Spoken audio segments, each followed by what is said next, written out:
sudah sukarela begitu, tapi di sisi lain ada pemasukan begitu dari hasil Ya tani dari begitu. kita bertani gitu. Kalau di sini sih sukarela Mas, tidak memungut biaya, tidak memungut apa. Yang penting kita bersama saudara bisa bareng-bareng mensucikan hati kita, menenang.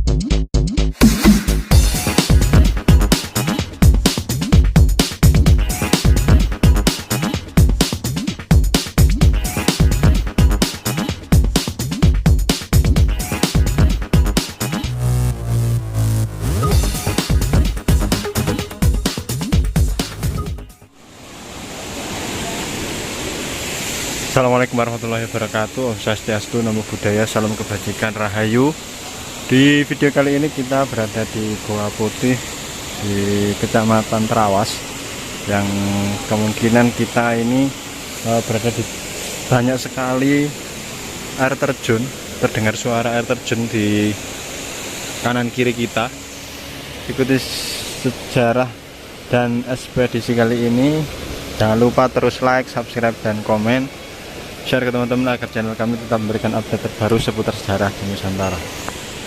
Sinten naminipun, Mbah? Ya ampun Pak mohon mboten napa-napa. Nggih. Biasa mohon mboten napa-napa, mboten napa Soleh ngoten mohon mboten napa-napa. Oh, Pak Soleh. Nggih. Nggih, Pak. Teman-teman Oh, ini pulang, sangat sekali kepingin tahu sejarahnya Mbah Kusen termasuk Goa Putih ini, Pak. Mungkin sedikit bisa dikasih penjelasan atau berbagi ilmu ke kita semua. Nggih, menawi sejarahnya dari awal niku pedal niku kula tasik wonten dalam kandungan. Nggih. Niku ingkang kriya sing ibu kula lah Mas. Nggih. Ingkang kula.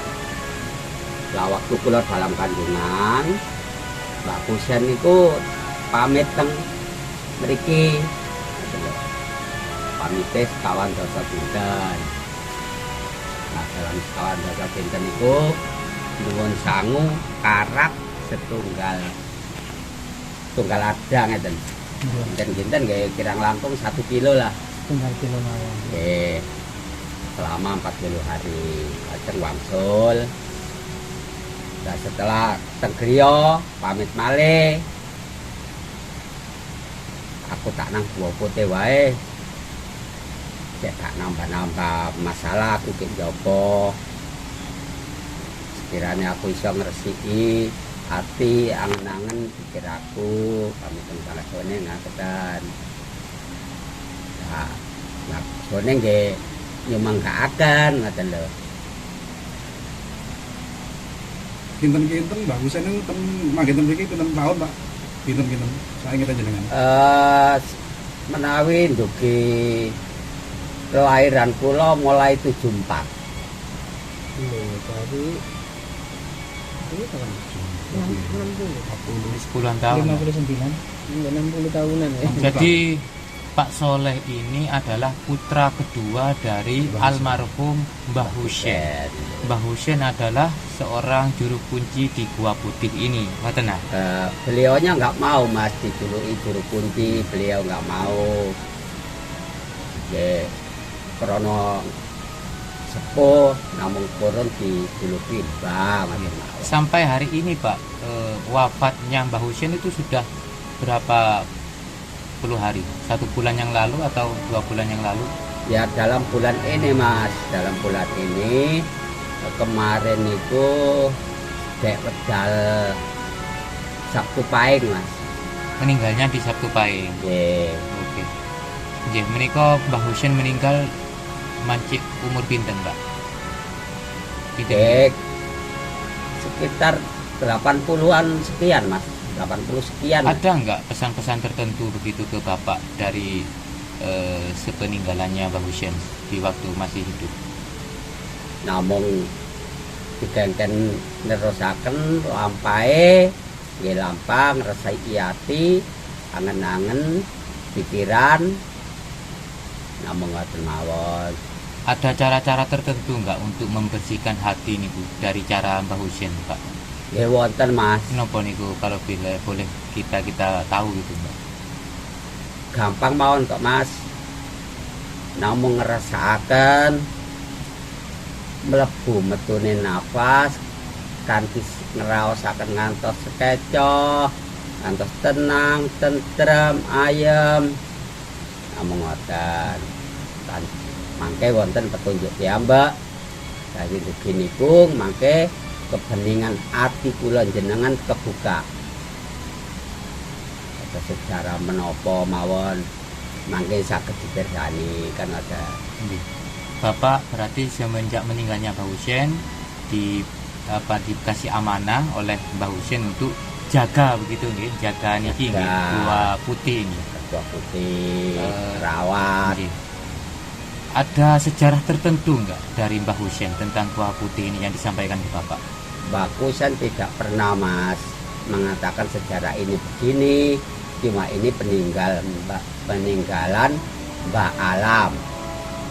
Apabila ada sejarah yang ingin diketahui silakan. Dengan kebeningan hati, insya Allah akan tahu Mas. Nanti ada sendiri.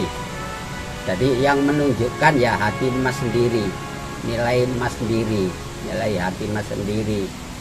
Kebeningannya sampai gimana, sampai bagaimana kan gitu.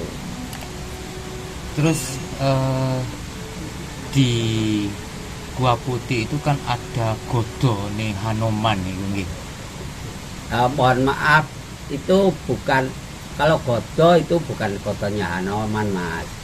Itu ada tamu yang membawa, itu bukan bagian dari sejarah Gua Putih. Bisa juga dikatakan sejarah, cuma ya ada tamu yang membawa godo tersebut dan ditaruh di situ gitu aja. Artinya secara singkatnya Gua Putih itu adalah merupakan kunci untuk membuka sejarah, begitukah?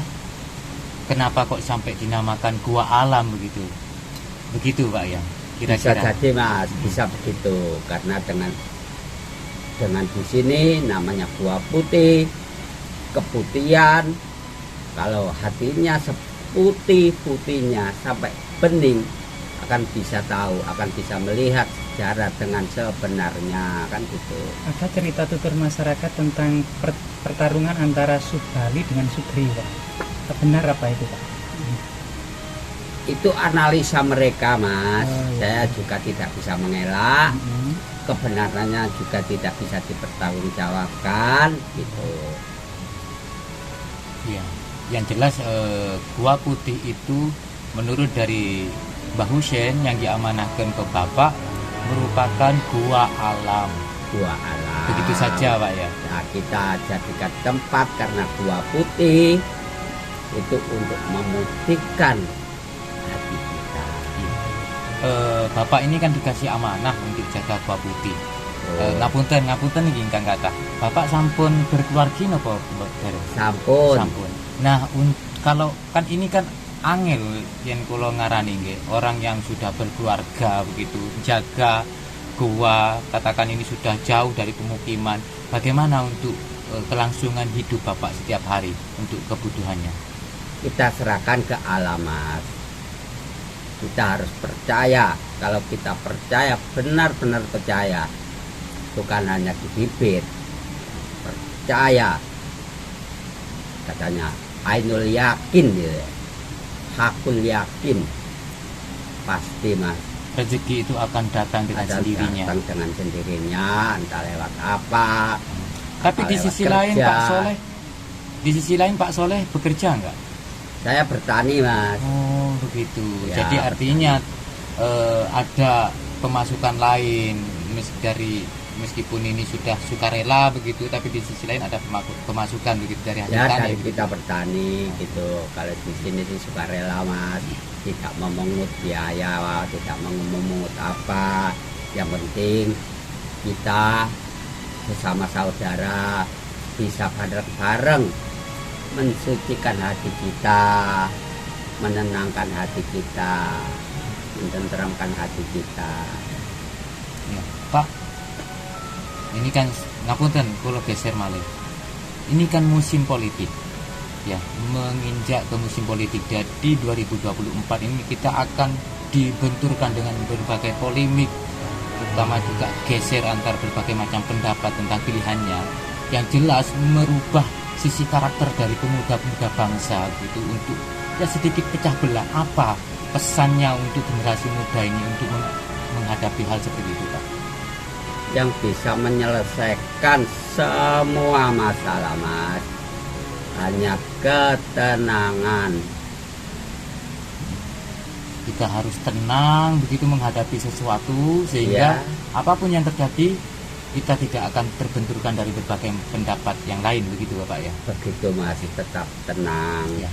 Pesannya untuk NKRI ini Bapak, supaya saat ini sudah minim sekali generasi muda yang melestarikan atau uri-uri budaya ataupun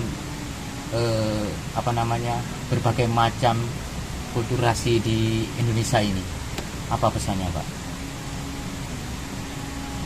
Ya, kalau saya boleh berpesan, pesan saya, tingkatkan ketenangan hati, Mas, itu, Mas, untuk semua generasi, bahkan semua anak bangsa manapun, Mas. Ya, terima kasih Bapak Soleh untuk waktunya nggih. Mugi-mugi manfaati kangge sederek-sederek sedaya menika. Matur nuwun. Rahayu.